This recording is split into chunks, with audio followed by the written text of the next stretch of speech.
These eggs are even more fragile. But in the troubled political history of Westeros, dragons have played a major role in shaping the power. Their importance in the struggle for the Iron Throne is paramount, and they serve as an allegory for nuclear weapons in George R.R. Martin's fictional universe. While the anatomy and functioning of the dragons is pretty well explained, the details of the dragon eggs which eventually hatch into these mystical creatures remains relatively unknown. In this video, we'll dive into the details of the dragon eggs and explore everything that you need to know about the real source of power in Westeros. Before we go into our explanation, we have a very small request. If you like our content, please support us by subscribing to our channel. This is a small click for you, but for us, it means a lot. Thank you. Let's begin.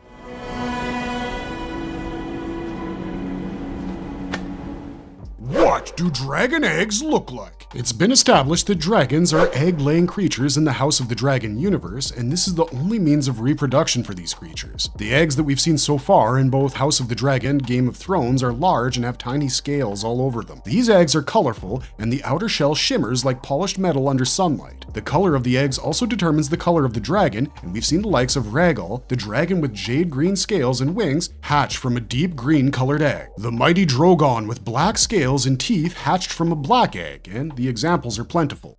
How many eggs does a dragon lay in its lifetime? Dragons usually lay eggs in a clutch, and there can be up to 5 eggs in a clutch. The numbers vary widely, and the eggs also don't guarantee a chance of hatching into adulthood. Every female dragon is capable of laying several clutches of eggs in its lifetime, and it's assumed that the dragons which never lay eggs during their lifetime are male. Although further details regarding the cluster size of eggs aren't known, the reaction of Daemon in Season 1 of House of the Dragon suggests that laying up to 3 eggs in a cluster is considered a rarity. What is the correct process to hatch dragon eggs? This is perhaps the most difficult part of dragon eggs, and also the part that we have the least information about. Back in the day, dragon hatcheries were set up on the island of Dragonstone under the Dragon Mount volcano. This was the place where several eggs and young hatchling dragons were found, and it was believed that dragon eggs would not successfully hatch if they were taken far away from Dragonstone. However, even on Dragonstone, there's no guarantee that an egg will hatch, and there are many that simply turn into stone. All that can be said for sure is that dragon eggs need a certain magnitude of heat under the right circumstances in order to hatch. It can be understood how difficult it is to hatch dragon eggs from the situation that the Targaryens encountered after the extinction of dragons in 153 AC. They desperately attempted to hatch the remaining dragon eggs at the time using a variety of methods. Aegon Targaryen III sent for 9 mages from Essos to get the job done, but the attempt to use magic to hatch a clutch of eggs ended in failure. Others, like King Baelor Targaryen I, prayed over the eggs, and others used everything from unique methods to sorcery to try to get them to hatch. They even had the maesters study them and try their luck on dragon eggs that had turned to stone. Everything was tried, but nothing yielded results. In modern Westeros history, only Daenerys Targaryen was able to hatch 3 dragon eggs.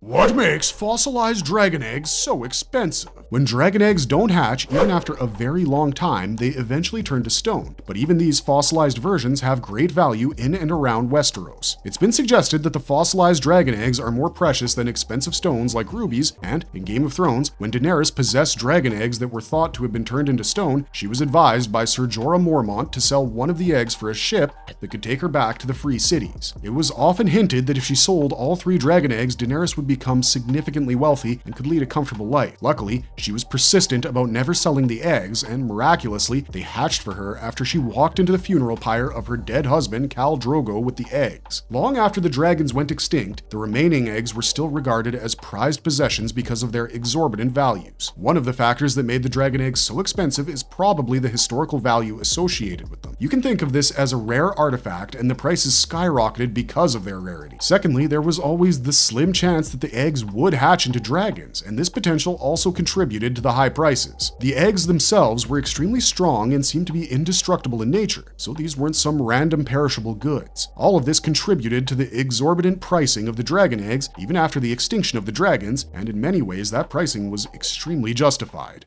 Exploring some potential theories behind dragon egg hatching. Since there's no concrete answer to this question, there is a lot of speculation regarding the hatching of dragon eggs and the actual process that is implemented. It can be said with conviction that dragons don't hatch their own eggs, and they depend on certain human beings to get the job done. This brings us to the possibility that dragons were bioengineered creatures who were crafted to respond to people with a certain genetic trait. All of this might have happened in the distant past, and what we see seems like magic because the explanation behind this is all missing. It's also been suggested that placing the dragon eggs in the cradle of newborns with a specific bloodline would help in the birthing process. The baby must have dragon blood for this procedure to be successful, but there are surely other ways to get the job done. Both Game of Thrones and House of the Dragon have hinted at the link between dragons emerging from their eggshells and volcanoes. In Game of Thrones, Daenerys' attendant was preparing a bath for the dragons, and it smelled strongly of sulfur. Another likely possibility behind the hatching of dragon eggs can be a psychic connection or a form of telepathy. The aspect of mental power might actually hold the key, which explains why someone as determined as Daenerys managed to hatch the fossilized dragon eggs unexpectedly. Lastly, there's a widespread theory that some form of sacrifice is required for the birth of a dragon. The death of Khal Drogo and his funeral pyre provided the perfect fuel for the dragons to emerge from their eggs after all these years. And while this is certainly not the only way to birth a dragon, it's probably one of them. All these various possibilities for the birth of a dragon from an egg only have one thing in common, and it's that a certain amount of heat is required to hatch the eggs.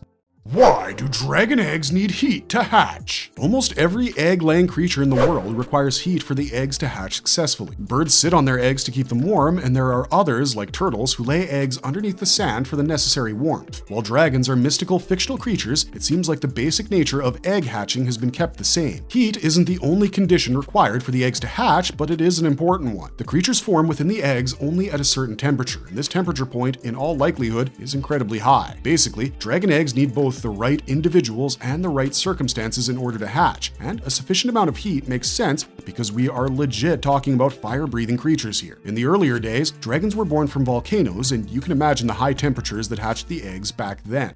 Why don't all dragon eggs hatch? The ritual of Targaryens marrying within their house probably came from the idea of keeping their bloodline pure in order to successfully hatch dragon eggs and bond with the powerful beasts. However, with time, marriage alliances were formed with other houses, which degraded the bloodline to some extent. Since the dragon eggs require someone of true blood in order to hatch, the intermingling probably resulted in the failure of several dragon eggs. This explains why so many of the remaining dragon eggs refused to hatch after the extinction of dragons. Also, like any other creature, dragons also have a success rate when it comes to their eggs hatching. Some are deformed and incapable of hatching, and others don't get the right individuals to hatch with. We've already spoken about the tradition of keeping the eggs in the cradles of newborns, and it was considered that a weak bloodline would result in the eggs not hatching or the dragon dying shortly after birth. What Daenerys did with the 3 dragon eggs that were thought to be fossilized cannot be seen as normal, and what she accomplished is nothing short of a miracle. However, several others tried and failed before her, and the reasons can't be the inadequate circumstances.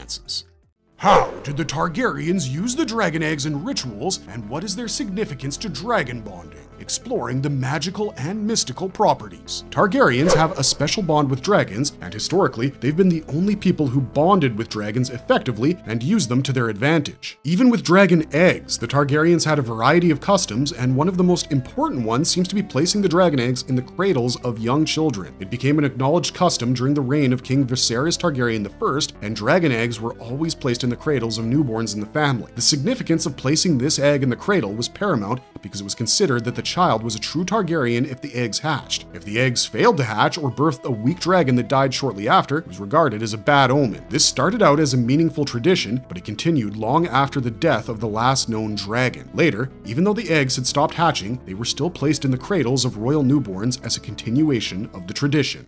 Marvelous verdict! House of the Dragon can shed more light on dragon eggs. In the second season of House of the Dragon, we've already seen dragon eggs given to Rhaenyra's stepdaughter for safekeeping, and she's asked to take them away to the Vale far from the upcoming conflict. Given how she might feature in the narrative going forward, we might get to see more about the physiology of dragon eggs, and the information can complete the missing pieces of the puzzle. Dragon eggs are as crucial to Westeros' history as anything else, and it is perhaps their rarity and unpredictability that makes them so special. That's all we got for you this time, but don't forget to let us know in the comments section below your thoughts on dragon eggs and how you think they function. Also, let us know if you think that the dragon eggs we see with Rhaena in House of the Dragon are the same ones that Daenerys hatches almost a century later. As always, if you liked our content, don't forget to leave a like and subscribe if you haven't already. Thanks for watching, stay safe out there, and have a marvelous day.